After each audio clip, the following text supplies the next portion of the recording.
नमस्कार, मी सुमेधा. सगळ्यांचं सुमेधाच कुकिंगमध्ये मनापासून स्वागत. आज आपण पावट्याची भाजी कशी बनवायची ते बघणार आहोत. त्यासाठी सुकं खोबरं किसून भाजून घेतलेलं आहे. 8 ते 10 लसूण पाकळ्या आणि 1 हिरवी मिरची घेतलेली आहे. तिखट आवडत असेल तर हिरवी मिरची अजून घेतली तरी. त्यानंतर त्याचं वाटण करून घ्यायचं. पावट्याच्या शेंगा मी निवडून घेतलेल्या आहेत. त्याची साल कोवळी असल्यामुळे ती देखील घेतलेली आहे. आवडत नसेल तर नाही घेतली तरी चालेल.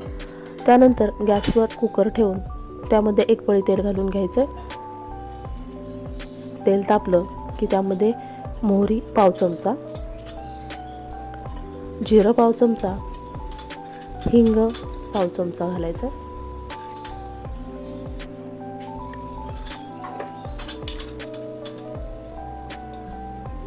लाल तिखट अर्धा चमचा व खोबऱ्याचं वाटण घालून व्यवस्थित परतून घ्यायचे. 1-2 मिनिट परतल्यानंतर त्यामध्ये धना पावडर 1 चमचा घरगुती काळं तिखट हे देखील व्यवस्थित मिक्स करून घ्यायचे. त्यानंतर स्वच्छ धुतलेल्या पावट्याच्या शेंगा व दाणे त्यामध्ये मिक्स करून घ्यायचे. चवीनुसार मीठ घालायचे.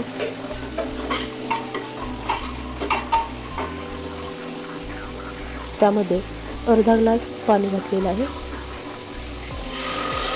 सुकी भाजी बनवायची असेल तर पाणी थोडंसं कमी घातलं तरी चालेल. त्यानंतर फुल गॅसवर 1 शिट्टी झाल्यानंतर गॅस बारीक करून 2 ते 3 शिट्ट्या करून घेतलेल्या आहे. भाजी व्यवस्थित शिजलेली आहे. वरतून कोथिंबीर घालून घेतलेली आहे. आपली भाजी खाण्यासाठी तयार आहे.